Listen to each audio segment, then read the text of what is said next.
Hey,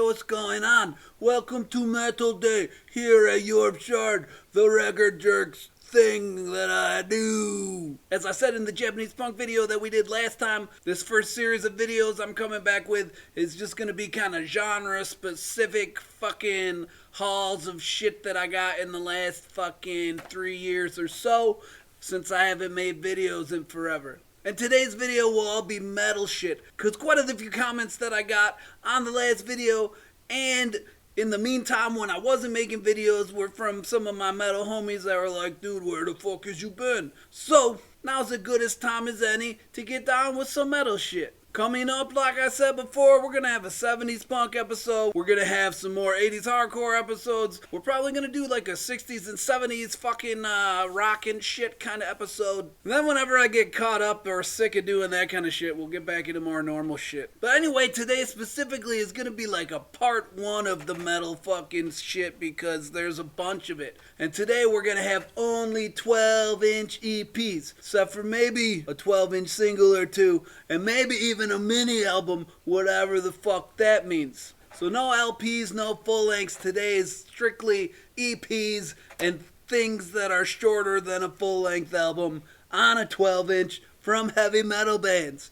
Get to it. Number 1, Torch. This is the goddamn Firerazer EP from 1982 on Tandem Records. Tandem, got it. The kindly Swedish gentlemen of Torch have much to share with us, including this glorious caddish creature in a slightly priesty kind of vein, albeit with many less colors. This shit's pretty damn rockin' though. Touches of Accept and Priest. Decidedly heavy for 1982, really. There's one slower, almost ballady tune, but it's like still metal. It's pretty hot still. The singer, Dan Dark, is on fucking point. That's gonna be a thing for me with this kind of fucking metal. Like traditionally, thrash and crossover is my comfy zone in metal. And I'm real fucking picky when it comes to like straight up metal and power metal and some of this other shit where the dudes are singing. Because outside of the greats like Dio and Priest and Maiden and shit like that, when you get into smaller bands like this, it's fucking the singer that's gonna make it or break it for me. Because I'm a singer and what I do, so I pay close attention to that shit. And if the singer doesn't fucking sell it to me, I'm not fucking in. Like, I will buy any shitty, stupid 80s punk record with a shit singer because they don't have to sing, they just gotta yell in 80s hardcore, right? But if the singer can't sing in an 80s metal band, it's a way bigger problem. That shit happened to punk in the 90s, because then like the guys tried to start singing notes and shit, and that's when like a lot of things started going haywire, and you realize just how many like great vocalists in the world there are, and good vocalists, and okay ones, and shithole ones. And it's the same for any genre of music. But that's a big deciding factor for me on this style of metal. And my man Dan Dark, he done did it. He done did it good.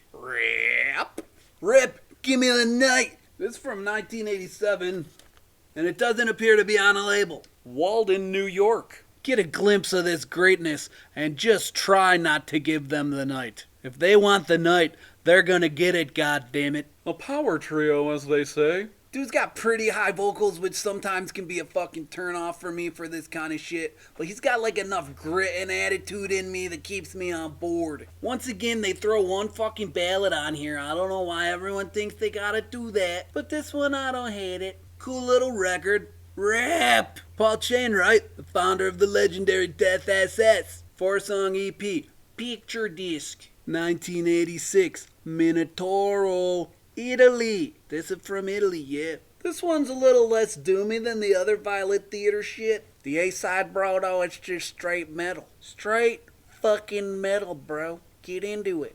The B-side with the Skull Spider is a little slower and creepier and weirder.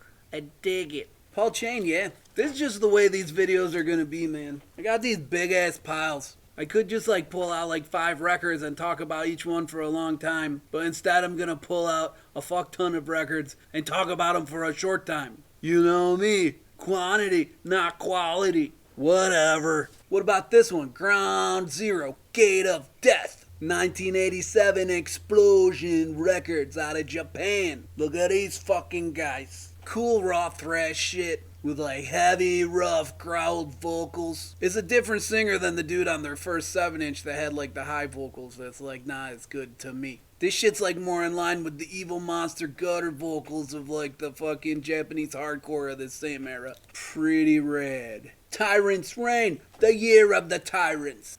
Cynical Records, 1987, Illinois, USA. Look at this fucking guy, man. Man, you're in trouble if some fucker's coming after you with a sword in his teeth. These two chicks are just hanging out on the side wearing donuts. The fuck is going on? Pretty kickin' early thrash kind of shit. Giving off like early Exodus, early Dark Angel vibes maybe. Albeit with a fucking way shittier production, but that's the way it goes. Production ain't cheap and production ain't easy. That's not a Tyrant's Reign song, I just made that song up. Tight playing though. The singer does not always absolutely nail like the super high notes, but he always sounds pretty cool regardless. Randy. All in all, I'd have to say, this is a pretty metal record. Speaking of metal, how about I pull out a more popular band, huh? The Creators. Do you guys get down with the Creators? Creator for me is easily one of my most favorite metal bands of all. Especially their fucking 80s shit. And I had all those fucking albums for goddamn ever. But this one was eluding me until now. It's just a 2-song 12-inch single from 1987 on Noise, of course. The A-side is Behind the Mirror from the Terrible Certainty record. And the B-side is Gangland, which is a Tigers of Pain cover. Which at the time would have been exclusive to this release. I don't fucking really get a 12-inch single. Like, just make it a 7-inch. Guess they just wanted this guy's head to be bigger. So fucking 40 years from them, people could play the game where they pretend their fucking head is the record cover head. I'm Creator Guy. Anyway, both songs are cool. Classic thrash, rad vocals. Pleasure to Kill will always be the GOAT for me. But this shit's pretty nice. I, Ron Christ, do solemnly swear. Fuck. The Iron Christ Mini LP, whoa! New Renaissance Records, 1988. These lovely lads hail from the great state of Maryland, and they deliver unto us some solid, ripping thrash metal. Sometimes coming off more in the vein of like early Slayer, and sometimes coming a little faster and more in the 88 vibe. There's almost even hints of fucking a tiny bit of Cryptic Slaughter in the first track, Vagina Dentata. Cool vocals, consistently intense thrashing fun. Yay! I like this kind of record mainly because it rips and is awesome. Witch's Hammer. The Witch's Hammer 12-inch on Subversive Productions from 1987 out of Canada, British Columbia. Dig the groovy artwork. Fucking dig it, I said. You might think this is an album cover, but actually, it's just a piece of paper with like a plain thing. Tricky. I don't really remember where I got this, but here it is nonetheless. Look at how much blank space is on this record. We could have made a 7-inch and saved all the vinyl, But we didn't. No. This side's a little fuller. That's a thing though I want to look into a little bit more, man. Like if you look at the ratios of how many 12-inch EPs versus 7-inch EPs came out in metal versus punk in the 1980s decade, I'm willing to bet it's a way higher ratio of 12-inch EPs in metal and a way higher ratio of 7 inches in punk and hardcore. Why do we think that is? Now, of course, there's plenty of metal 7 inches, especially a new wave of British heavy metal put out a lot of 7 inches. There's plenty of US private press 7 inches out there. There's exceptions to every rule. I'm just saying the ratios are gonna be wildly different. And that's got me thinking now, cause like I can think of a couple punk and hardcore 12-inch EPs off the top of my head, but like only a fucking couple. And that might be a video for another day, because this is interesting to me. Gear up for that. The punk and hardcore 12-inch EP episode. Woo, it's gonna be neat. Anywho, back to Witch's Hammer. Why do you feel like they chose a hammer instead of the Witch's frying pan? Or perhaps the Witches Maxi Pad. Witches use many things, but they chose the hammer, which was probably a good choice. Whatever, this shit rules, dude. It's fucking super short. It's real fucking fast. It's kind of sloppy, but pretty awesome thrash record. Tough, fucking hard, screaming vocals. Pretty fucking gnarly, man. And they got a song called Alien Jesus. Let us speak of Devil Child. Devil Child. Do you think the E at the end is silent or not? I choose to believe it's Devil Child, but it might be Devil Child. This is a self-titled mini album. It's a mini album from 1985 on fucking Pentagram Records. There's some joy and glory to be had by staring at this album cover. Got Joe Hasselvander peeking out from under there, little baby Jack Starr, and Ned over here with the candle on his head. Indeed, this is one of the infamous Pentagram record releases from 1985, along with the Phantom Lord one and the fucking Joe Hasselvander LP. All three of them were recorded and mixed in fucking 12 hours only with the same three guys, Hasselvander, Jack Starr, and fucking Ned. You know these guys. Fucking Hasselvander's kind of the man. He was in the fucking, he was in the Blue Cheer, the Pentagram. He was in with the Raven, Discog said he even played with White Lion, which is interesting to me. And I would like to know more about his time in White Lion. But that's for another day. For today, we speak of Devil Child. Anywho, like I said, they had fucking 12 hours to record the whole fucker and mix it. So the production isn't fucking amazing by any stretch of the imagination. But not bad for 12 hours, not fucking bad, buddy. It's a fucking fun metal record with wild and crazy lyrics and wild and crazy vocals. Reign of Terror, Son of a Witch, Repent or Die, Grave Robber. Look it, buddy. This is a fun and enjoyable listen, and I recommend you check it out. But -2 points for including a drum solo on the LP. I'll pass on the drum solo. But the song parts, when it's all the instruments and the singing and all the shit together, I'm all in.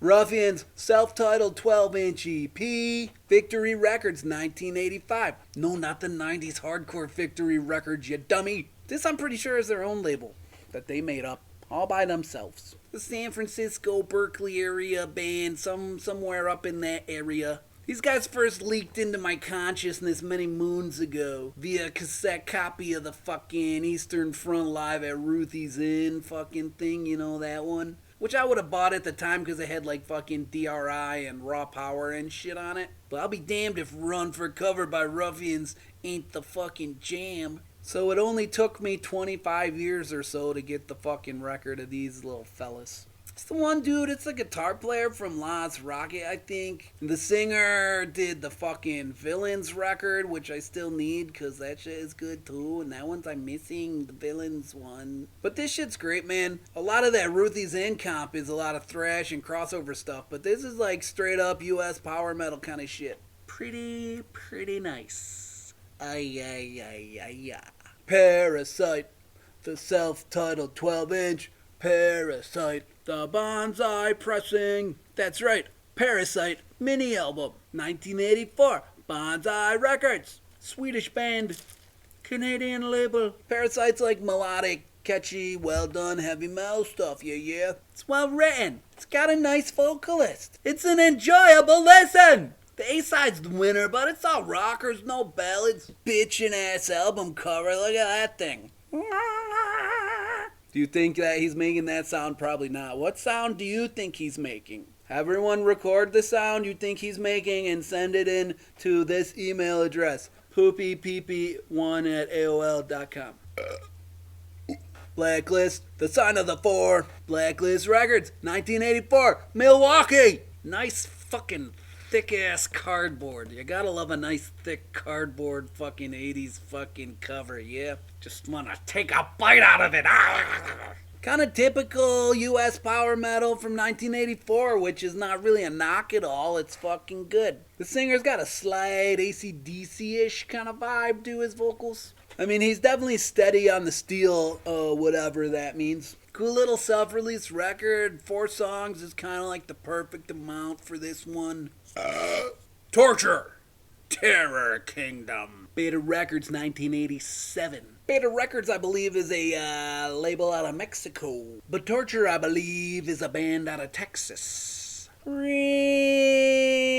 nice metal album cover. I'm gonna give it 4 skulls with a knife through them and a snake wrapped around it out of 5. You got the collage and the lyrics. It's like fucking pissed off, mean, fucking dirty, evil thrash from Texas in 1987. What's not to like? Proto-death metal almost. The Colosseum even compares them to Vegas's hometown heroes and crossover legends, Pap Smear. Shout out to fucking Murphy and Paul and Ken Crow and all the Pap Smear homies. I like listening to Torture more than being tortured. Right on. Next up, the Childhood's End self-titled EP from 1984. DCA Communications out of California. Dang man, this is a great record. It's a little further into like the melodic, hard, rocky territory than I normally venture. But damn, this lady can fucking sing, man. I am all in. It's a bit of a shame. It doesn't look like she really sang on anything else besides this.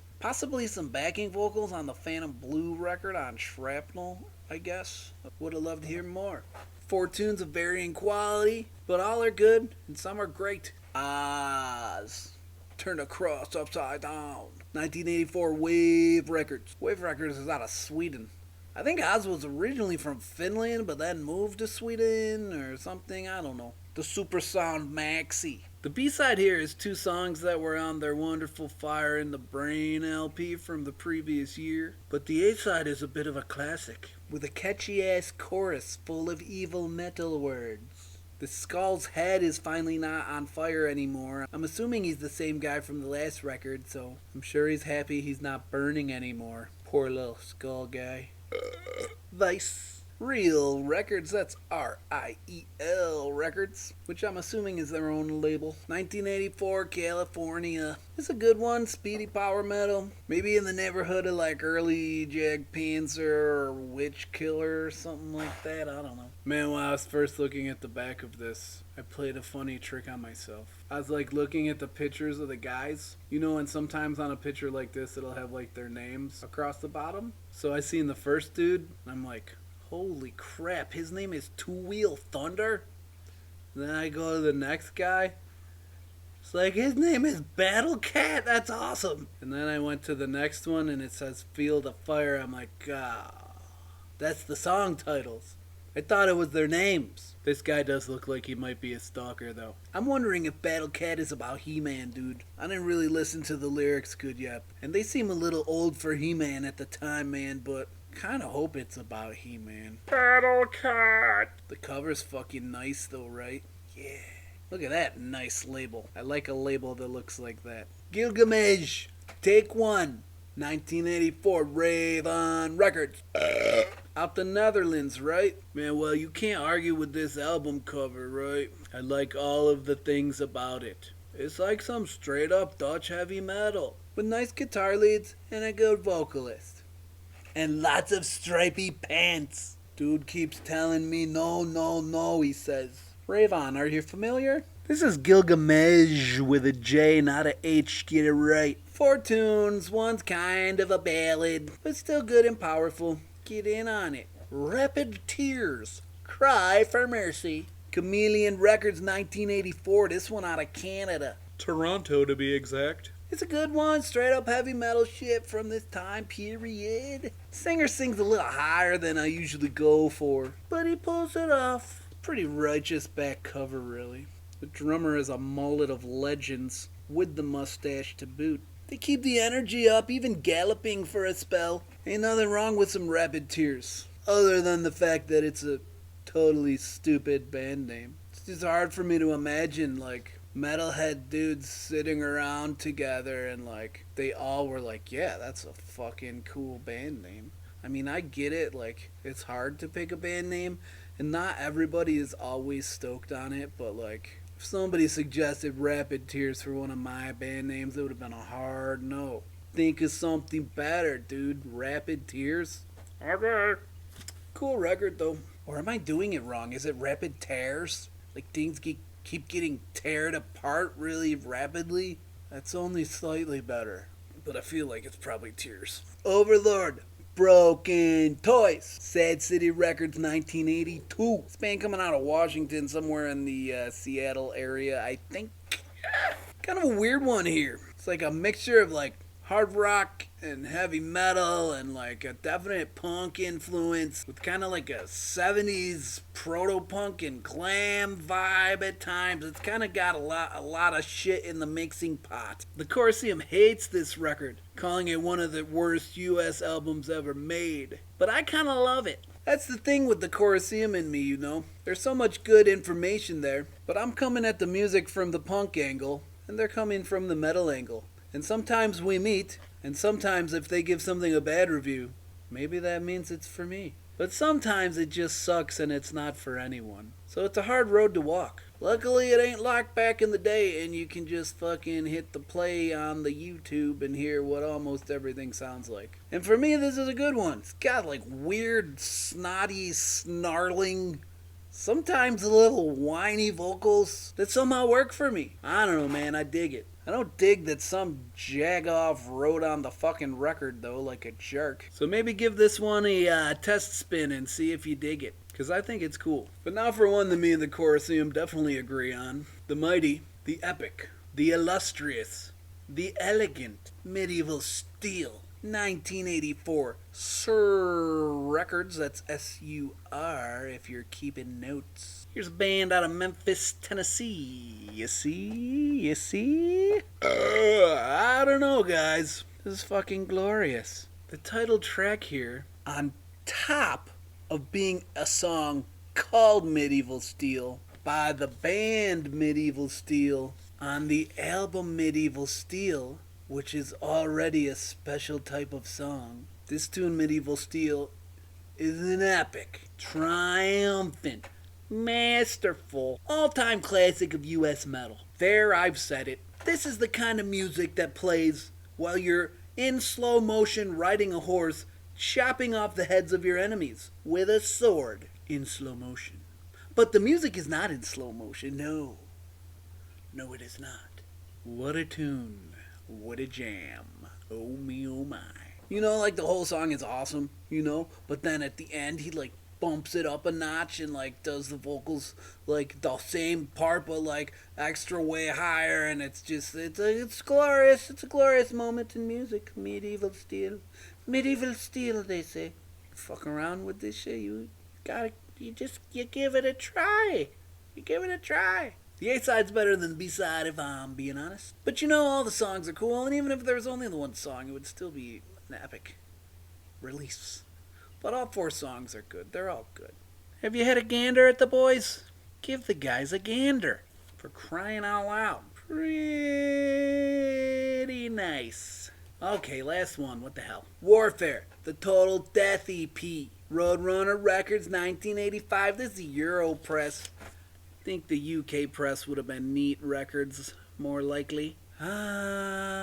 Warfare. A lovely little band on the motorheady, venomish side of the new wave of British heavy metal. Soulmates to Tank, in my opinion. Those 2 bands just go together for me. I remember many years ago coming across their Metal Anarchy record in a shop when I was but a wee lad. And I had a penchant for crossover-styled bullshit, you know, as I still do. And they have this, like, gloriously ugly but kind of still awesome, like, colored pencil artwork cover for this album, and it's called Metal Anarchy, and it's, like, obviously trying to get a little of the punk crowd, a little of the metal crowd, and I'm like, I'm in Warfare, what do you got in store? And little did I know, this is, like, very much a mixture of these worlds. At least the personnel. I mean, over the years, they had the dude Fred, who played in like the 70s punk band Penetration, played in Warfare. LG from Tank, but who was also in the Damned and the Saints, played with them for a bit. JJ from The Blood played in Warfare for a little bit. And then the main lad of the group, Evo. Ah, yes, Evo, the singing drummer. The Phil Collins of metal. But Evo, he played with Angelic Upstarts. He played with The Blood. He played with Major Accident. That's awesome. This is true metal punk. Hot shit. This is metal anarchy. They say that like 7,000 times in this song. It's a bit much. But I like it anyway. His first song on the B-side maybe has some dodgy lyrics that probably wouldn't fly today, but here they are. Ripper of a record. Whatever, that's it for now, yeah. My beard's gone. We made it through the stack of EPs. And we'll do a part 2 of metal shit at some point with like LPs. But that probably will be a couple videos down the road, because you know already. I'll probably next I'll maybe do the 77 punk one. I don't know. Whatever, just whatever comes, and whenever it comes is what'll come. So catch you next time.